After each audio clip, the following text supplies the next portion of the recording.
কি বললা একবার? হ্যাঁ, বলছিলাম ওখানের মানে আইটেমগুলো সব কেমন ছিল? ভালোই ছিল। কোথায় কোথায় একটু হাত দিয়ে দেখিয়ে দেবো তো?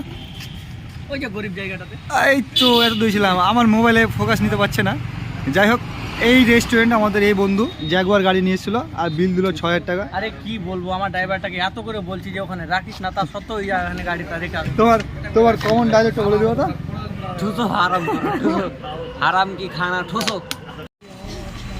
আচ্ছা ওয়াসিম, হ্যাঁ, এখানেই তো আমার মার্সিডিজটা পার্কিং করে। না, এখানে পার্কিং এর জায়গা ওখানে গেলাম। আমাদের শালা ড্রাইভারটাও একদম বাজে আছে, কি বলবো, বুঝে না সুঝে না একদম। যেখানে সেখানে মার্সিডিজ রেখে দিয়ে কিছু বুঝে না, পাগাল আবাল ছেলেরা। এদেরকে এরা শহরে টাউনে প্রথমবার এসছে আর যেখানে সেখানে গাড়ি পার্ক করে দিচ্ছে টাকা দিয়ে।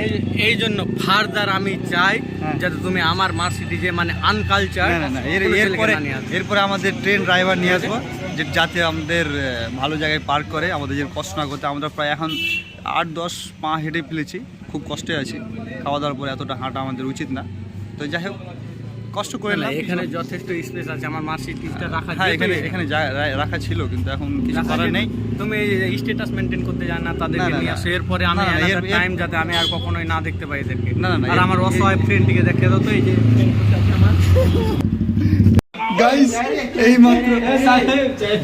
এইমাত্র আমাদের লিফটে একটা ভালো খবর শুনলাম যে হেরে গেছে। তো এসে খুশিতে আমাদের সারি বন্ধু ডান্স করছে আর আমাদের এদিকে হারাম করো ঠুসো কলকাতা হেরে গেছে বেটারা। বন্ধু আমি খুব মানে শোকা হতো, যেহেতু আমি রেকর্ডিং অনেক করতে যতদিন বেঁচে থাকবো ভাই এই রেস্টুরেন্ট আর জীবনে আসবো না। কেন হেরে যাবো। কলকাতা হারাতে আমাদের ইকবাল বন্ধু আর আমি হাফা করে টাকা দেবো। তো গাইস, চলে আসলাম বন্ধুর ইনভিটেশনে, ভালো একটা রেস্টুরেন্টে। আশা সেরকম কোনো খেয়াল ছিল না, তবে বন্ধু যখন জোর করলো গার্লফ্রেন্ডকে দেখাতে আর খাওয়াতে, তো তাই চলে আসলাম ওদের ডাকে। ওয়েট করছি, বন্ধুরা সাইডে আছে, আর 10টা বন্ধুরা। হ্যাঁ, বাকিরা আমরা এদিকে যেটি গরিব সেকেন্ড ক্লাসের টিওটি আমরা এখানেই আছি প্রায় সবটি। চলছে আমাদের আড্ডা চলছে। এটা আমাদের বন্ধু, আমার ব্রো, সব ব্রোকে পাওয়া যাবে। আমি যেখানে বসে এখানে, আমি না হলেও যাবে না, ও না হলে আমি যাবো না। হাই গাইস, এটা হলো ইকবাল নাম। আর তাছাড়া একটা এই বন্ধুটা একটা কথা বলে দিই, বন্ধুটা আমার সিঙ্গেল। তো কেউ থাকলে কমেন্টে নাম্বার পিন করে দেবো, আমি দেখে বন্ধুকে পাঠিয়ে দেবো। যাক, এবার বাকি কথাটা নেক্সট ব্লগে হবে। না, আমার রিসেন্ট কিন্তু একজন হয়েছে।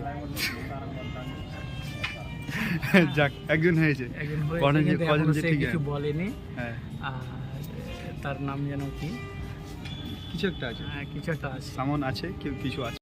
তো আমাদের খাওয়া দাওয়া কমপ্লিট, আমরা এখন রেস্টুরেন্ট থেকে বেরিয়ে যাবো। বিল হালকা বুকে হয়েছিল, বেশি হয়নি, 6-7 হাজার টাকা মতো হয়েছিল, 4-5 জন ছিলাম। তো এবার যাই, নেক্সট টাইম দেখা হবে। কী খেলাম বেশি কিছু ডিসকাস করলাম না, যেহেতু আমরা একটু লজ্জায় ছিলাম। একটু বড় রেস্টুরেন্ট ছিল, আর একটু বন্ধু ছিল আমাদের যে বলেছিল বিল দিবে, কিন্তু সালাদ দিল না, পালিয়ে গেল। লাস্টে আমাকে বিলটা ভরতে হলো, লাস্টে আমাদের দুজনকে বিলটা ভরতে হলো, মানে 50-50 করে বিলটা ভরতে হলো। তাই আমাদের যাই হোক, খুব খুশি। আমার বন্ধুগুলো সব অসহায়, তো তাদেরকে খাওয়ালে আমরা খুব খুশি থাকি। তো এইটি হলো আমাদের গরিব বন্ধু, এই আগে আছে, আর আমরা দুজন রিচ। আমরা সত্যি কথা বলতে, আমাদের যে গরিব বন্ধুটি আছে তাদের আমরা বিল পে করলে আমরা নিজেকেই মানে শান্তি ফিল করি আর কি, যে না কিছু অসহায় মানে বন্ধুদের খাওয়ালাম আর কি। হ্যাঁ, মানে কি বলবো, ওদেরকে বিল দিয়ে আমাদের মনে হলো হ্যাঁ, কিছু অসহায় লোককে আমরা খাইয়ে শান্তি পেলাম। শান্তি, একটা শান্তি, আলাদাই শান্তি।